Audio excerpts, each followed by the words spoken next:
Kita ke informasi lain, Saudara. Seorang tahanan kasus asusila tewas di dalam kamar tahanan Polres Metro Depok.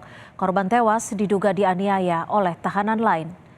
Jenazah AR tiba di rumah duka yang berada di wilayah Bojonggede usai menjalani otopsi di Rumah Sakit Polri Kramat Jati, Jakarta Timur.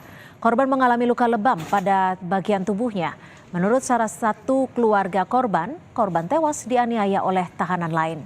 Sebelum dianiaya, korban sempat diminta menyerahkan uang Rp1.500.000 oleh kepala kamar tahanan.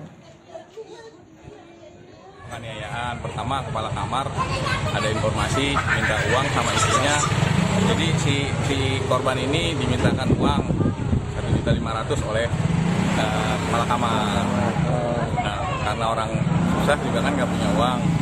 Ya, jadi diperbal lah. Di mulut tuh ada luka, terus di sini luka, di sini sama di bagian belakang. Di bagian belakang itu kan dicukur, cukur kotak.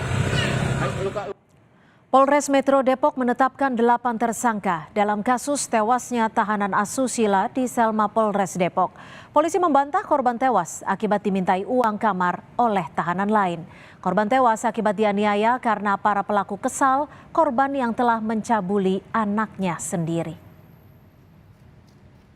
Si para pelaku ini kesal karena telah dilakukan terhadap kandung sendiri.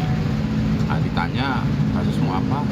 Cabut dengan anak kandung sendiri, akhirnya itulah yang menjadi pemicu si para pelaku kesal terhadap perbuatannya si korban.